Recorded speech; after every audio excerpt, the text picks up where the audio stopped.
राज्यसभा चुनाव का रन और नीरज डांगी कर रहे हैं नामांकन दाखिल। विधानसभा में नामांकन दाखिल किया जा रहा है। अशोक गहलोत, टीकाराम जूली सहित कई विधायक इस दौरान मौजूद। देखिए, एक फोटो सेशन किया गया है। कांग्रेस ने डांगी पर विश्वास जताया है और अब देखिए 3 महत्वपूर्ण सीटें, 2 के नाम भारतीय जनता पार्टी की तरफ से आ चुके हैं और ऐसे में एक नाम कांग्रेस की तरफ से नीरज डांगी नामांकन दाखिल कर रहे हैं।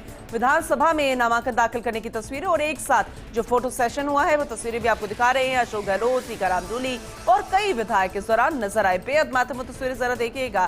फिर चाहे हम 2 नाम भारतीय जनता पार्टी की तरफ से कही, क्योंकि बीच में कहा जा रहा था कि हो सकता है कि दिलचस्प मुकाबला तब होगा जब तीसरी सीट पर भी भारतीय जनता पार्टी अपना प्रत्याशी उतार देगी। बट फिलहाल 2 ही नाम सामने आए और वो मजबूती और दावेदारी जो है वो पेश कर रहे हैं। चाहे हम अलका गुर्जर की बात करें, सतीश पूनिया की बात करें, तो फोर्स इंडिया न्यूज ने पहले ही जानकारी दे दी थी। और रही बात नीरज डांगी की, कांग्रेस के ये उम्मीदवार और ऐसे में इन्हें लेकर भी लगातार नाम सामने आ रहा था। फर्स्ट इंडिया न्यूज ने आपको पहले भी जानकारी दी थी, लेकिन अब नामांकन दाखिल करने की तस्वीरें भी सामने आ रही है। डांगी पर विश्वास जताया कांग्रेस की तरफ से और खासी संख्या में यहां पर पहुंचे हैं। उनके साथ यहां पर नामांकन के वक्त और ज्यादा डिटेल में जानकारी लेंगे। हमारे साथ senior special reporter Dinesh Dangi जुड़ चुके हैं। आज दिनेश जी, बेहद खास तस्वीरें हम दिखा रहे हैं। इंतजार जिसका था, नाम का नाम ऐलान हुआ और अब नामांकन की तस्वीरें भी आ गई है। लेकिन नामांकन के वक्त जो साथ में दिग्गज खड़े हैं, उसके बाद जो फोटो सेशन हुआ, उससे तस्वीर और दिलचस्प बनती नजर आ रही है। आप जरा और डिटेल में बताइएगा। जी देखिए, नीरज डांगी अपने नामांकन के लिए विधानसभा पहुंच चुके हैं और थोड़ी देर बाद वो अपना नामांकन है वो यहाँ पर दाखिल कर देंगे। और उससे पहले तमाम जो विधायक है उनके साथ एक फोटो सेशन हुई, क्योंकि जाहिर सी बात है अगर वोटिंग होती है तो जो विधायक है वो ही राज्यसभा चुनाव में अपना वोट डालते हैं। तो प्रत्याशी के लिए तो वो कह सकते हैं कि भगवान के बराबर है। और तो इसके अलावा नेता प्रतिपक्ष टीकाराम जूली और पीसीसी चीफ गोविंद सिंह डोटासरा मौजूद है और कई जो विधायक है वो भी नीरज डांगी के नामांकन में पहुंचे हैं। तो एक बड़ी बात है, क्योंकि नीरज डांगी ने अपने सियासी सफर में कई उतार चढ़ाव यहाँ पर देखे हैं।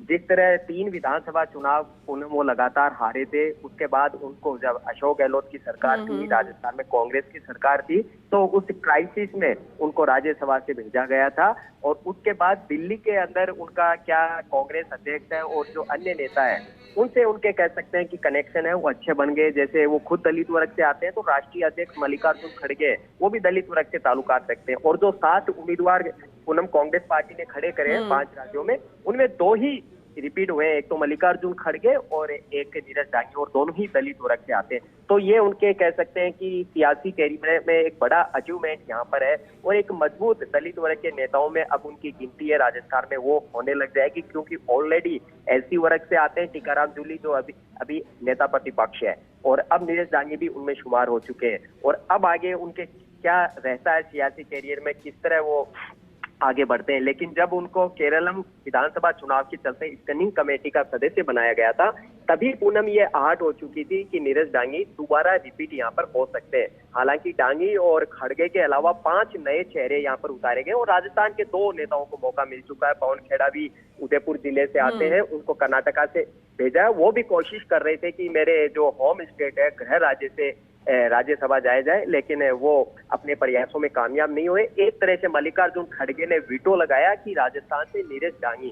जब रात को हमने उससे सवाल किया था कि ये चर्चा शुरू हो चुकी है कि आपको माना जा रहा है मल्लिकार्जुन खड़गे के कोटे से राज्यसभा भेजा जा रहा है, तो उन्होंने बिल्कुल मना नहीं किया और कहा कि ये तो मेरे लिए गौरव की बात है, सम्मान की बात है अगर मुझे मल्लिकार्जुन खड़गे के कोटे में गिना जा रहा है। तो इस तरह की बात हुई। और हमने कल दोपहर में ही तमाम जो नाम बताए थे कि मीनाक्षी नटराजन को मध्य प्रदेश से, पवन खेड़ा को कर्नाटका से, नीरज डांगी को रिपीट किया जा सकता है, तो फर्स्ट इंडिया के जो नाम हमने बताए थे सटीक, उन पर भी मोहर लगी।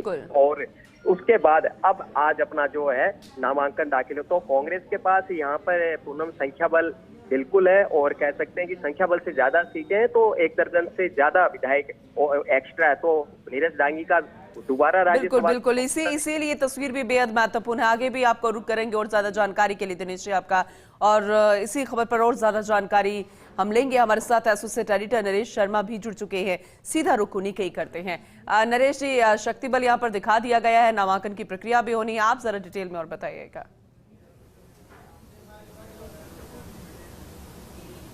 बिल्कुल, देखिए पूनम, विधानसभा में जो है ये नामांकन की प्रक्रिया हो रही है और सबसे पहले चूंकि 3 यहाँ से राज्यसभा के सांसद जाने हैं, 2 भारतीय जनता पार्टी के, 1 कांग्रेस के। तो सबसे पहले कांग्रेस के जो उम्मीदवार है नीरज डांगी, वो नामांकन दाखिल कर रहे हैं इस विधानसभा में। यहाँ कुछ देर पहले वो पहुँचे हैं, इनके साथ कांग्रेस के जो कई विधायक हैं वही पहुँचे हैं। पूर्व मुख्यमंत्री अशोक गहलोत, नेता प्रतिपक्ष टीकाराम जूली, पीसीसी चीफ गोविंद सिंह डोटासरा और कांग्रेस के विधायक यहाँ उनके नामांकन की जो प्रक्रिया में जो है वो साथ यहाँ है, क्योंकि विधायकों के साइन होने हैं। और पूरी जो लीडरशिप है यहाँ की राजस्थान की, वह संदेश देना चाहती है कि किस तरह से पूरी कांग्रेस है वो एकजुट है।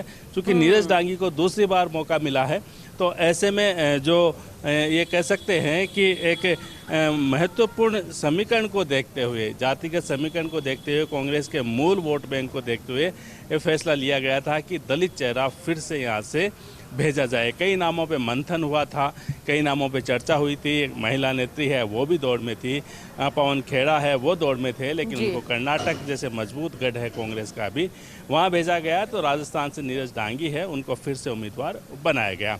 देखिए 3 यहाँ सीट खाली है और 3 ही उम्मीदवार तय हो चुके हैं। तो ऐसे में सिर्फ नामांकन की प्रक्रिया होनी है, हमें लगता नहीं कि कोई और चौथा उम्मीदवार यहाँ आएगा और उसके बाद कोई मतदान जैसी स्थिति का सामना करना पड़ेगा। हालांकि इससे पहले कई बार ऐसी स्थितियाँ हुई है कि जब मुकाबले को रोचक बनाने के लिए एक अतिरिक्त जो उम्मीदवार है पहले खड़ा होता था और उसके बाद मतदान भी होता था। लेकिन इस बार दोनों ही दलों ने तय किया है कि जो जिनके खाते में जितनी सीट आनी है उतने उम्मीदवार उनको खड़े करने हैं। तो ऐसे में 3 सीट यहाँ खाली हुई है और 3 उम्मीदवार, 2 भाजपा के, 1 कांग्रेस के यहाँ पे तय हो चुके हैं। और भाजपा के जो उम्मीदवार हैं दोनों, वो सोमवार को जो है वो नामांकन दाखिल करेंगे और कांग्रेस के उम्मीदवार आज नामांकन दाखिल कर रहे हैं।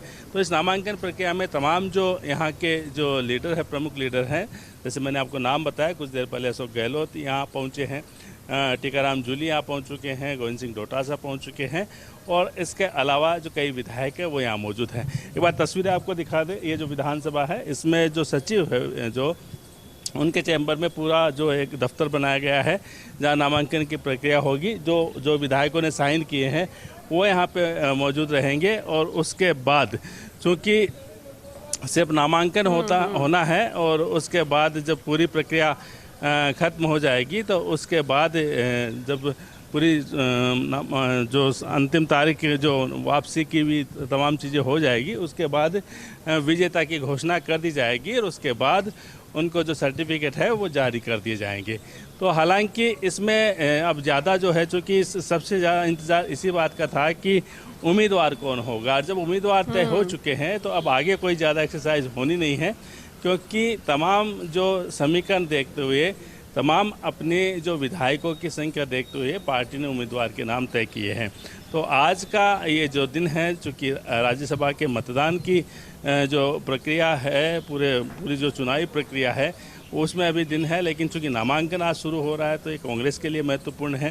कांग्रेस के जो विधायक वो यहाँ आए हैं। अब देखना ये होगा कि चूँकि अब जो नेता प्रतिपक्ष है टीकाराम जूली, वो भी दलित चेहरा है। यहाँ से जो राज्यसभा में राजस्थान के एकमात्र जो चेहरा जा रहे हैं वो दलित चेहरा है। NSUI के जो राष्ट्रीय अध्यक्ष है विनोद जाखड़, वो दलित चेहरा है। तो एक तरह से कांग्रेस ने अपने मूल वोट बैंक को साधा है और इस मूल वोट बैंक को साधने के साथ साथ अब आने वाले समय में जो संगठन में आगे कभी बदलाव होंगे तो उसमें भी ये तमाम चीज़ें देखी जाएगी। पूनम, तमाम समीकरण हैं उनको देखा जाएगा। बिल्कुल, अगर पार्टी के आप साथ खड़े रहें, चाहे कुछ भी ऐसी सिचुएशन आती हो, लेकिन वफादार अगर आप रहते हैं तो शायद इसका यही रिजल्ट भी मिलता है और आपको फिर से चुन लिया जाता है। बहुत शुक्रिया विस्तृत रूप से इस जानकारी के लिए नरेश जी आपका।